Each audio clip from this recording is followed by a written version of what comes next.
আপনি যদি 40 কোটি বছর পুরনো কোনো গুহা ঘুরে দেখার সুযোগ পান, তাহলে সেই সুযোগ হাতছাড়া করবেন?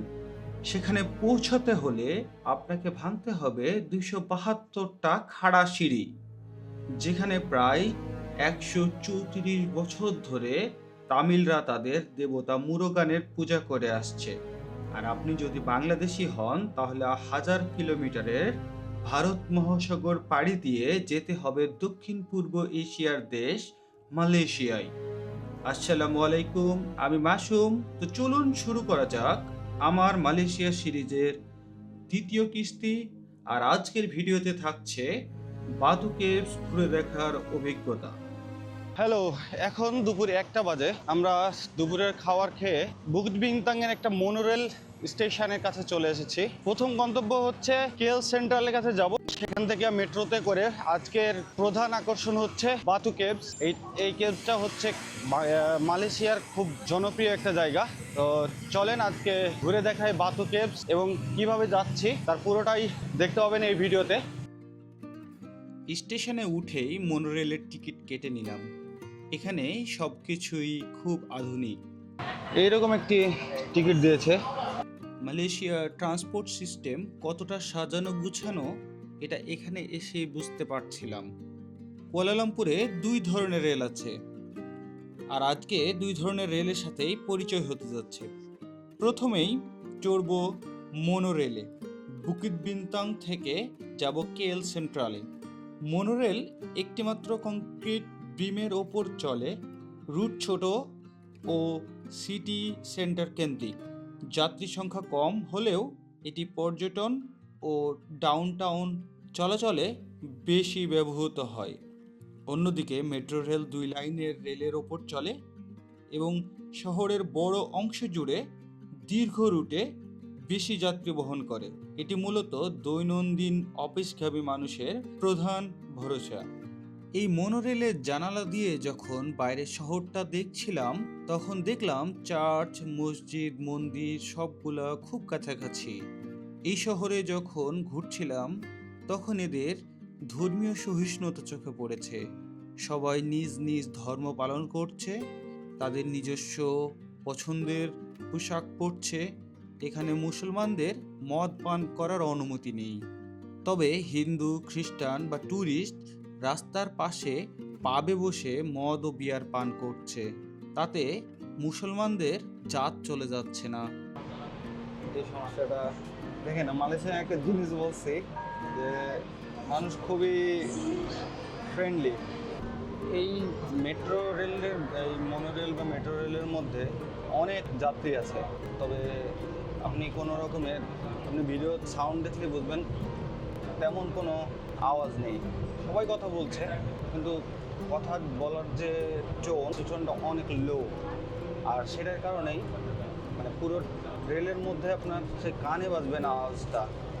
বাংলাদেশে আপনি মেট্রোতে চড়েন বা যে কোনো জায়গায় চড়েন, মানুষ এত জোরে কথা বলে যে পুরো পরিবেশটা শুধু মাছের বাজারের মতো মনে হয়। আমাদের গন্তব্যে চলে এসেছি। এটা হচ্ছে কেএল সেন্ট্রাল। এনারা সেন্ট্রাল লেখে এস দিয়ে, এনারা অনেকগুলো, যেমন কলেজ লেখে কে দিয়ে। আমরা এখান থেকে মেট্রোতে বাতু কেভের দিকে যাব। এই জায়গাটার স্টেশনের ইন্টেরিয়রটা দেখেন, কি চমৎকার, অসাধারণ আর্কিটেকচার। এইটা হচ্ছে কেএল সেন্ট্রাল স্টেশন। এটা শুধু একটা স্টেশন নয়, এটা পুরো কুয়ালালামপুরের ট্রান্সপোর্টেশন হাব, যেখানে শহরের সব ধরনের ট্রেন, মেট্রো, মনোরেল আর এয়ারপোর্ট এক্সপ্রেস এক জায়গায় যুক্ত হয়েছে। স্টেশনে ঢোকার পরেই চোখে পড়ে ওদের বিশাল বিশাল খোলা স্পেস।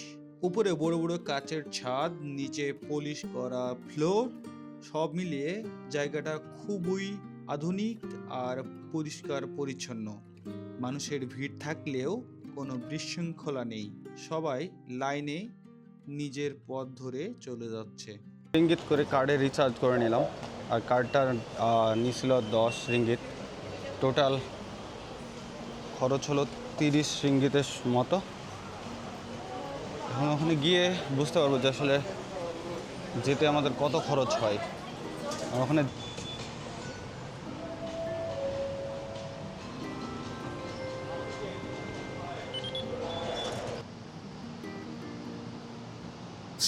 মেট্রো স্টেশনটা দেখুন, দেখে দেখে মনে হচ্ছে যে ফাঁকা করতেছে।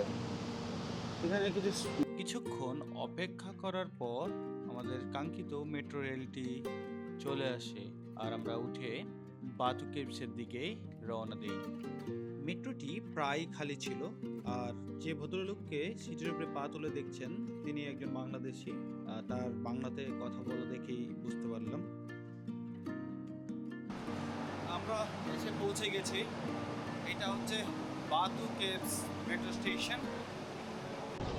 42 মিটার এই উঁচু মূর্তিটা পৃথিবীর সবচেয়ে বড় মুরুগানের মূর্তি। তিনি হচ্ছেন শিব আর পার্বতীর ছেলে আর গণেশের ছোট ভাই। এই যে পিছনে পাহাড়টা দেখা যাচ্ছে এই মূর্তিটার, সেটার বয়স শুনলে আপনি অবাক হবেন। প্রায় 400 মিলিয়ন বছর পুরনো এই পাহাড়, কাছাকাছি 40 কোটি বছর মতো হবে।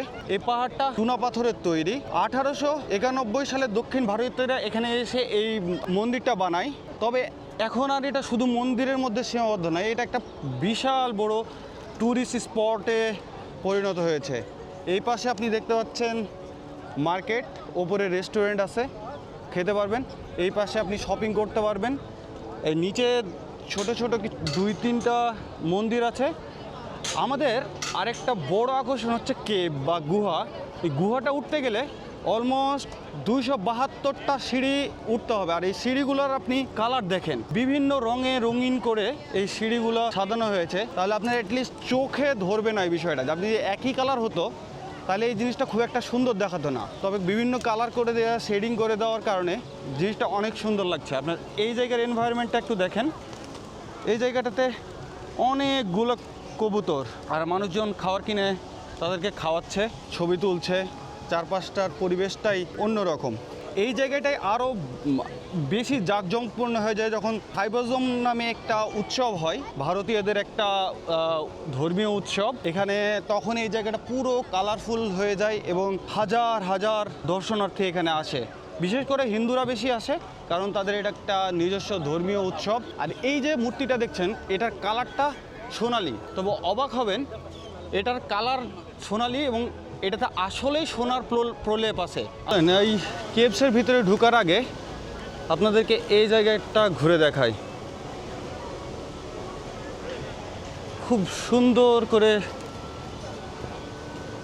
সাজিয়ে রেখেছে এই মূর্তিগুলো। এখানে অনেক রকমের মূর্তি আছে, আমি আসলে সবাইকে চিনি না। এটা গণেশ, অর্থাৎ মুরুগানের বড় ভাই।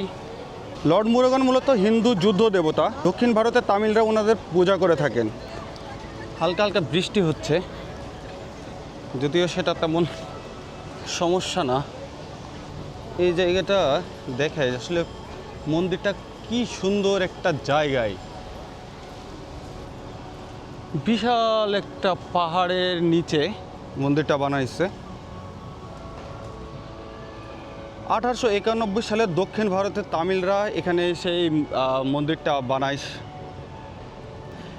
এটা একসময় হয়তো শুধু ধর্মীয় উপাসনালয় ছিল, কিন্তু এখন এটা শুধু আর ধর্মীয় উপাসনালয়ে সীমাবদ্ধ নয়। আপনি এই জায়গা দেখলে বুঝতে পারবেন যে এটা একটা ট্যুরিস্ট স্পট হয়ে গেছে।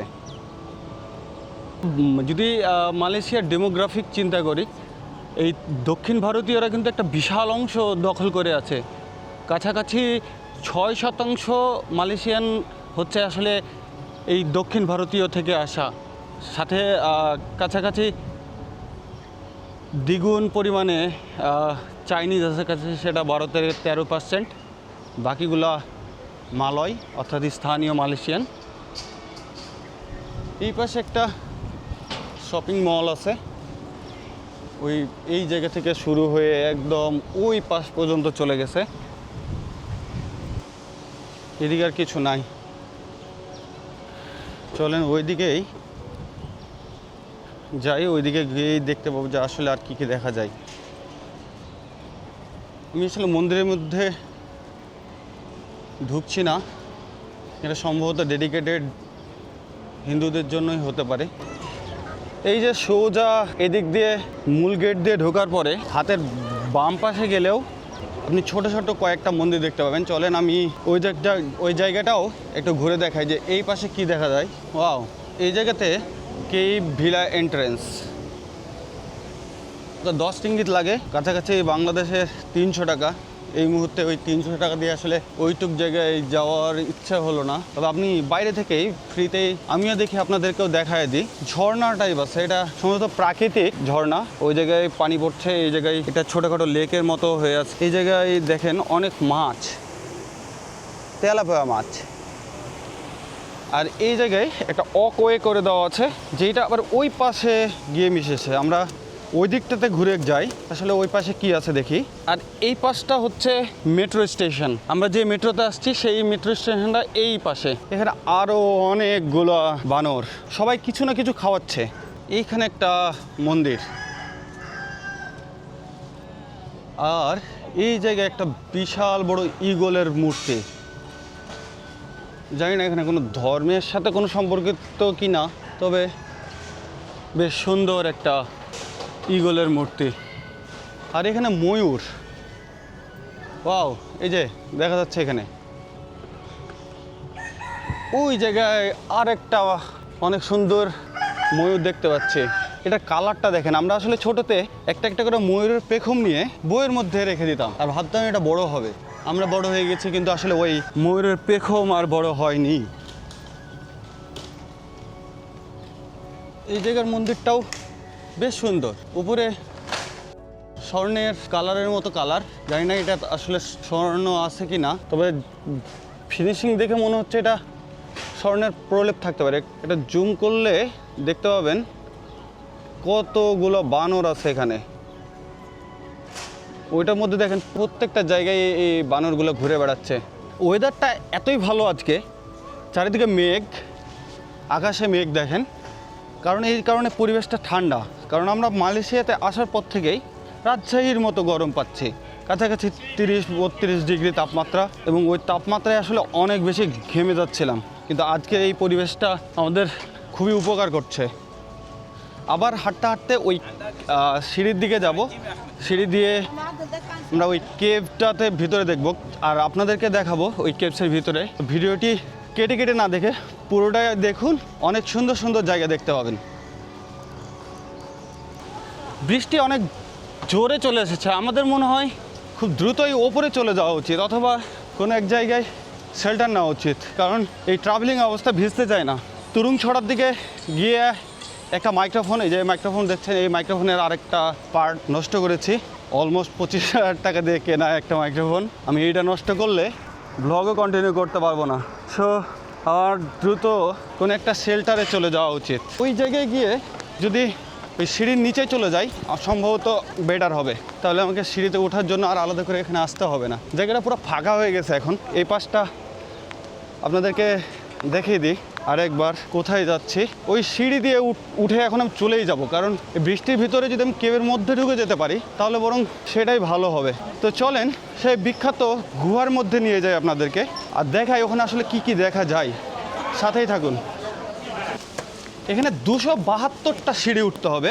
চিন্তা করেন 10 তলা উঠতে কতই আর সিঁড়ি উঠতে হয়। এই জায়গাটা আমি জানি না আসলে এটার হাইটটা কতখানি জানি না, তবে 272টা সিঁড়ি এইটুকু ইনফরমেশন পেয়েছি। বৃষ্টি হচ্ছে, আমার মনে হয় খুব দ্রুতই ওপরে চলে যাওয়া উচিত।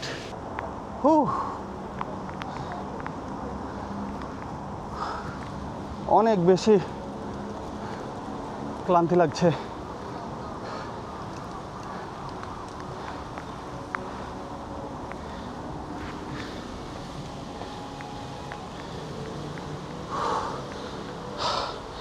এখানে আসলে অবশ্যই একটা বোতল পানি নিয়ে আসবেন, কারণ এইটা উঠার পরে পানি যে খাইতে হবে এটা মাস্ট। আমি অলরেডি টের পাচ্ছি। তবে আপনি যদি ধীরে ধীরে একটু থেমে থেমে ওঠেন, যেটা অনেকেই করছে, তাহলে সমস্যা হবে না। কিন্তু আমি আসলে এই বৃষ্টিটা অ্যাভয়েড করার জন্য অনেক দ্রুত উঠছি।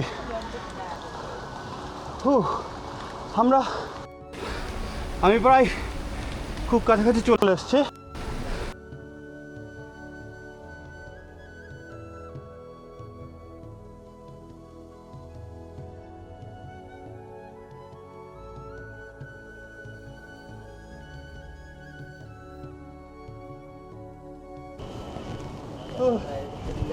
আগে এসে বসে আছে। কেমন ছিল ভাই? কেমন কষ্ট? সিঁড়িগুলো একটু খাড়া খাড়া, মানে স্টেপগুলো অনেক বড় বড়। তাছাড়া মনে হয় না খুব বেশি কষ্ট হয়তো। হারামে অনেক দৌড়িয়ে এসেছে উপরে। এদিকে বর্ষা হচ্ছে, আমরা তাড়াতাড়ি দৌড়াইছি। তবে এটা ওর্থ ইট। আপনি যদি ঠিকঠাক সময় নিয়ে উঠেন তাহলে কোনোই কষ্ট হবে বলে আমার মনে হয় না। এই পাশটা দেখেন, ওয়াও ওয়াও, কি দারুণ। ওইদিকে শহরটা দেখা যাচ্ছে।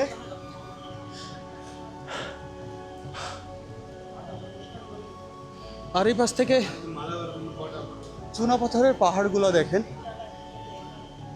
ও আসলে বৃষ্টিটা অন্যরকম একটা এনভায়রনমেন্ট ক্রিয়েট করেছে। আপনি এই জায়গাটা দেখেন, আল্লাহ কি বানাইছে। এটা গেট, গেট থেকে ডান পাশে শ্রী ইদম্বম টেম্পল। এখানে কালো পাথরের একটা মূর্তি দেখা যাচ্ছে। এই পাথরগুলো একটু অনেকটা সিমেন্টের মতো, আমাদের বাঙালিদের মতোই এই পাথরের মধ্যে নাম লিখে রেখেছে।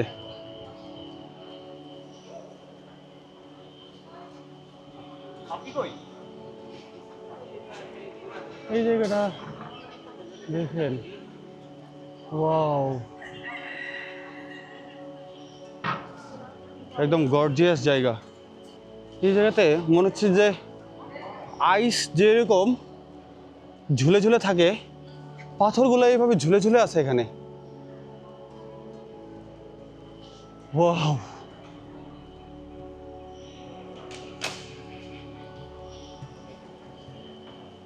এখানে একটা দোকান পেয়ে যাবেন, পদ্ম ফুল। এখন একটু নিচের দিকে যাই, অর্থাৎ এই গুহার ভিতরে।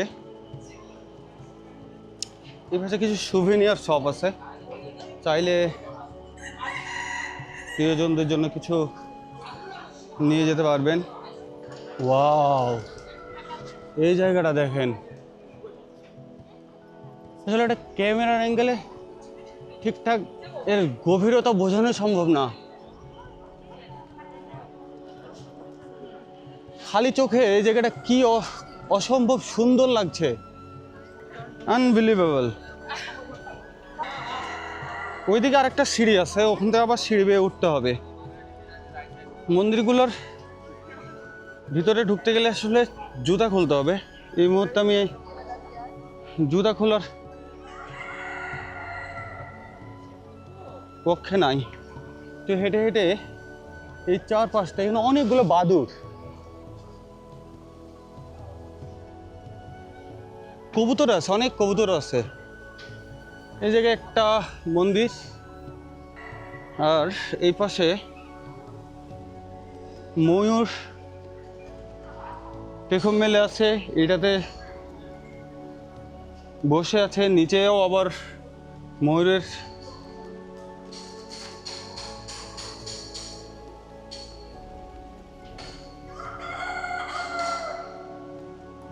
ওয়াও, এই জায়গাটা দেখেন।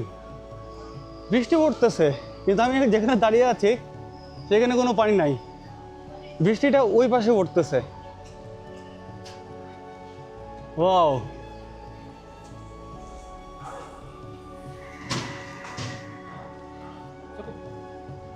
একবার প্যানোরামিক ভিউ দেখা আপনাদেরকে। এই দিক থেকে শুরু করে এই জায়গা দিয়ে এই জায়গায় চলে আসবেন, তারপরে আবার সিঁড়িতে উঠতে হবে। চলেন যাই, সিঁড়িতে উঠে উপরে কি পাই সেটা এক্সপ্লোর করি। তবে যাদের শরীরে অনেক মেদ, চর্বি জমে আছে, তারা অবশ্যই হাতে সময় নিয়ে আসবেন। তাছাড়া এই জায়গায় আসলে ওঠাটা বেশ কঠিন হয়ে যাবে।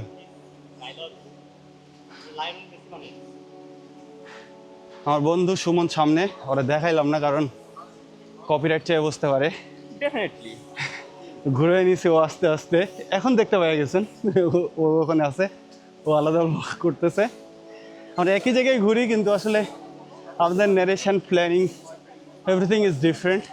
সো দুজনকেই দেখবেন কারণ দুজনের দুইটা পয়েন্ট অফ ভিউ আসলে পাবেন। সম্ভবত এর ভিতরে জুতা পায়ে না যাওয়াই ভালো। ধর্মীয় প্রতিষ্ঠানকে আসলে আপনার কতটুকু রেসপেক্ট করতেই হবে। একটা মজার, একটাই খুবই মজা লাগছে। আমি দেখতে পাচ্ছি বৃষ্টিটা পড়তেছে কিন্তু আমার গায়ে পড়তেছে না। ওয়াও, উপর থেকে দেখাই, এই জায়গায় দেখেন একদম পুরো মাথার উপরে আকাশটা, কিন্তু আমার গায়ে পানি পড়তেছে না। ওয়াও, এই জায়গায় কিছুটা ঝর্ণার মতো, পাহাড়ের গা বেয়ে যে পানিগুলো পড়ে সেটা এই দিক দিয়ে নেমে এই দিক দিয়ে চলে যায়। এইখানে একটা মূর্তি আছে আর এই জায়গায় একটা মন্দির। মন্দিরটা এই জায়গা থেকে দেখালে সম্ভবত বেশি ভালো দেখাবে। তবে আপনি যদি হিন্দু হন তাহলে অবশ্যই আপনার জন্য এটা মাস্ট ওয়াচ একটা জায়গা। আপনি হিন্দু না হলেও আপনার জন্য মাস্ট, তবে আপনার জন্য একটু শারীরিক পরিশ্রম করতে হবে। এই জায়গায় একটা স্মেল আছে, আগরবাতি, ধূপ, এইগুলোর তো অন্যরকম মোমেন্টাম তৈরি করেছে এই স্মেলটা। দরগাতে যে স্মেলটা পাওয়া যায় সেই রকম। এই জায়গা থেকে এই জায়গাটা কি সুন্দর দেখা যায়। ওয়াও,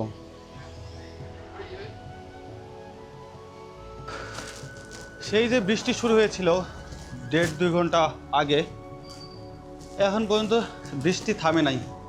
আমাদের পরবর্তী যে গন্তব্য সেখানে যেতে হলে আসলে আমাদের এত বেশি সময় এখানে থাকা সম্ভব না, আর বৃষ্টি থামছেও না।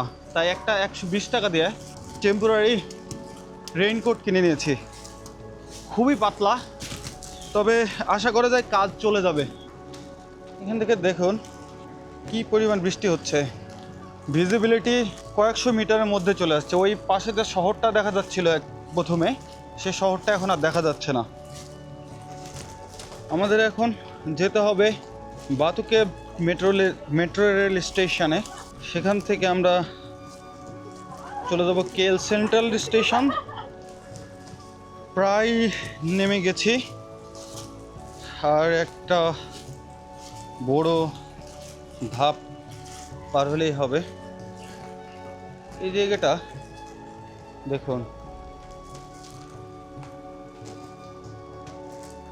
ওই যে ওখানে বাপ্পি আসছে, আমার জুনিয়র, ওর অলমোস্ট জ্বর হয়ে গেছে। আমরা যখন স্টেশনে নামলাম বাতুতে, ওই জায়গায় ও বলছিল যে আমার জ্বর জ্বর মনে হচ্ছে, কিন্তু এখানে এসে ও ভালোই টের পাচ্ছে। আসলে একদম নেমে গেছি। আমাদের এখান থেকে খুবই অল্প দূরত্বই হাঁটতে হবে, তারপরে আমরা ওই স্টেশনে পৌঁছে যাব।